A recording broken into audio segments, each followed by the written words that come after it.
I'm Bill with Golden State Fire Apparatus. This morning we're standing in front of a Pierce Quantum pumper that was ordered by Livermore Pleasanton Fire Department. There are actually 2 units in this order, and this is Pierce job number 25561 1 and 2. Now, as you'll be able to see in a moment, these are quantum chassis, Pierce quantum chassis, and these particular units are powered by Detroit diesel DD13 450 horsepower motors. These also have Allison automatic transmissions, and the pumps on these units are Waters 1500 GPM 2-stage pumps. Now, inside the cab there's seating for 6. There are a number of things that Livermore has done to enhance their operational capability inside of these units. At the Pierce factory, we've already installed 2 different radios for the fire department, and there's a docking station for their MDT system. Now let's move around to the front of the truck and we'll point out a couple of other features. Okay, as an additional follow-up, on the front of this chassis, these particular units have the exclusive Pierce TAC4 independent front suspension system. Now, if we look up at the top of the cab, you'll notice that there is a brow light at the top of the windshield. That's a very common feature today.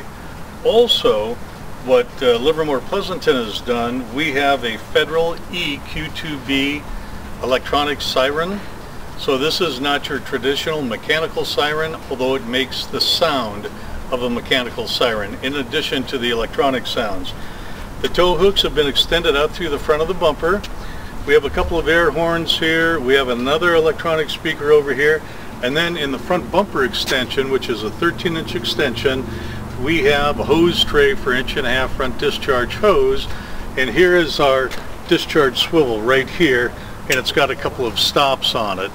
Also, here is the air inlet for the air cleaner on this chassis, and behind it is our ember separator.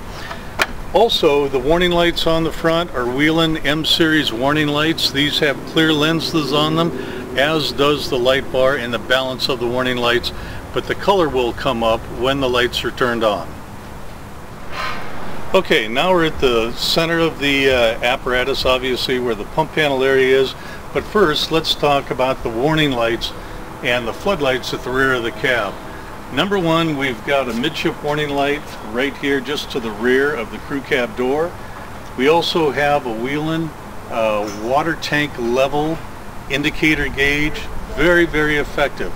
When these fellas pull up at an incident and they engage the pump, the light comes on and that'll tell us what the level of the water is inside the water tank. We have one telescoping floodlight here, a Whelen telescoping floodlight, and then there's one mounted on the side of the cab that's already angled downwards to illuminate the ground when the crew gets out of the apparatus cab. Now, let's talk about the pump a little bit. I told you earlier that this is a Waters 2-stage 1500 GPM pump. This is Pierce's proprietary pump panel design. We refer to it as control zone, and we have all of our gauges lined up horizontally, all of the discharge gauges, and the control handle for each discharge outlet is directly below that gauge, so it's a very organized system. Also, this has a Pierce Husky 3 foam system on it with the 20-gallon foam cell. Here are all of our 12-volt switches that are well organized and labeled for the different features on this apparatus. You'll notice one of the things that we always try to do is put together the tank fill valve and the tank to pump line so that they are right there for controlling water going from the water tank into the pump, and then refilling of the tank from the pump. So they're always mounted together. We've already installed the TFT piston intake relief valves. We have 2.5 discharges on the driver's side pump panel. And of course we have another feature that's unique to Pierce, which we like, and we have found the fire service to be very accepting of it. And that is our quarter turn drain valves. Rather than rotating a valve to get it to drain and always having to be changing O-rings, you just raise the lever up, the drain valve is open, push it down, and it's closed. Very simple to operate, very, very clean. Now, another feature that we did here is we lowered the cross lays so they are closer to the ground than what they normally are. And just above the cross lays and to the rear, we have a small storage compartment for one backboard. Here we are at the engineer's compartment on the driver's side of the apparatus body. And first of all, we have roll-up doors that are painted on this particular apparatus. These doors are manufactured by a company by the name of Amdoor. It's a very, very good product. Anyway, we open up the door and you'll notice that we have a stainless steel drip pan at the top of the roll-up bundle. That also protects the door so it doesn't get scratched from people moving equipment around inside the compartment. But you'll know that we have a pull-out drawer assembly, and this is for the engineer to store and organize a lot of his adapters, spanners, various tools and the such. And we know Livermore Pleasanton, they'll be outfitting all of these drawers as soon as they take delivery of the apparatus. It's a very nice to have feature. Also, you'll notice on the rear of the compartment we have aluminum pegboard. It's already pre-punched, so this pegboard is spaced away from the rear wall of the body. So when the men go to mount their equipment, they don't have to be drilling holes. We provide a bag of loose fasteners. They can use the loose fasteners to attach their loose equipment to this wall. Moving backward, in the wheel well, we have a wheel well storage compartment here that will hold 2 spare SCBA bottles. One here and one here. There's a fiberglass divider that's removable, and that keeps the bottles from moving side to side while the unit's in transit. Also, we're going to step a little further to the rear here, and you'll notice that we have one single large door where normally the diesel fuel filler is located. I'm going to open it up, and you're going to see that inside this door we have a hinged stainless steel flap. What we have right here is your traditional diesel fuel filler. Now, when we lower this flap down, here is the filler for the diesel exhaust fluid, or what we call DEF. And with 2010 motors or newers, you have to have the DEF. So both of them are combined behind one door. Now we're going to step just a little further back. You'll notice that they've labeled this compartment here paramedic. We have a couple of folding wheel chocks stored below the body here. And then here is a receiver. They can attach a portable winch to that receiver. They can put in a 3-inch ID eyelet that they can use for tying off to the apparatus to go over a hill to rescue somebody. But inside this compartment, what we've done is we've installed a vertical divider. And so in this area they can put tall, long-handled tools, and then we've also put some of this aluminum pegboard spaced away from the rear of the body again for mounting of loose equipment.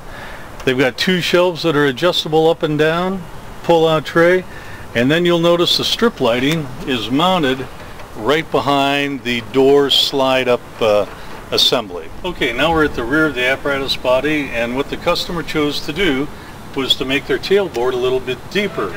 So normally it's 16 inches deep from this rear compartment door to this point.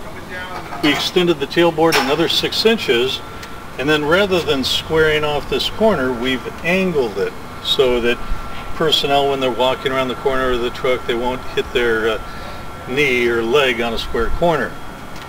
Now you can see that there's an awful lot of the newly NFPA required warning striping at the rear of the body.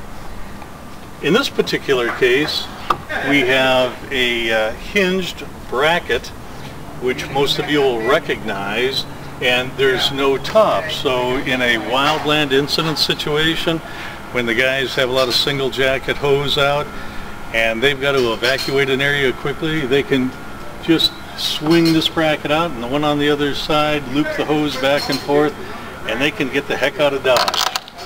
In addition to that, because there are high side compartments on each side of the body, the ladders are stored inside this compartment here. Got a 24 and 14 foot ladder, 10 foot attic, and two pike poles up above.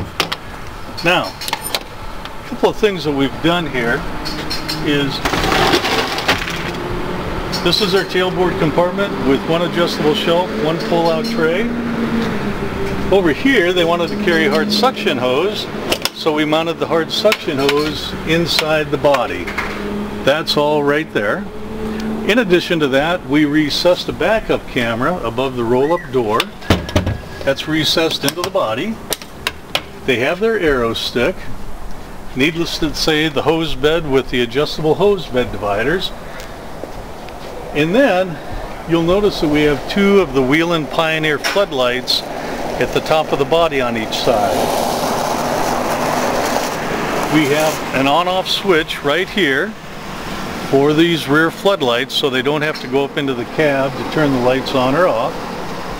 And then also with the aluminum diamond plate hose bed covers, they are opened and closed electrically. So right down here we have the driver's side hose bed cover switch, and this one here is the passenger side hose bed cover switch.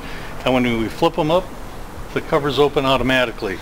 A person does not have to get on top of the truck to manually open the covers. Okay, now we're on the passenger side of the apparatus body on the Livermore Pleasanton order, and you'll notice just to the rear of the rear axle we have one large wheel well compartment door. This particular compartment is sized to be larger than normal, and that's for storing a fire extinguisher. A little larger than a single SCBA bottle storage area. Again, we have another storage compartment in the front of the wheel well that'll hold two bottles. And up above the wheel well, we have one of our swing out tool boards. And this is a very nice feature. You can mount equipment on the front side and the rear side. It swings all the way out. Then you can also mount loose equipment on the rear wall of the compartment. So it gives you more mounting surface for mounting loose equipment. This opens all the way out to 90 degrees. It locks in place. And then just by releasing a latch, it swings all the way back.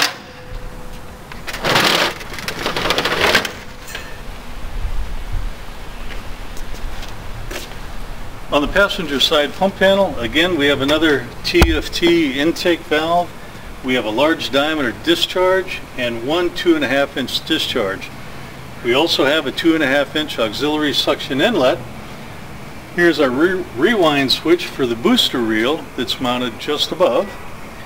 And then right here we have the cab tilt control, which is recessed behind the pump panel. That's an option to recess it behind the panel. And then for additional pump panel accessibility, we have another double door access hatch right here for accessing plumbing behind the pump panel so that you don't have to remove it.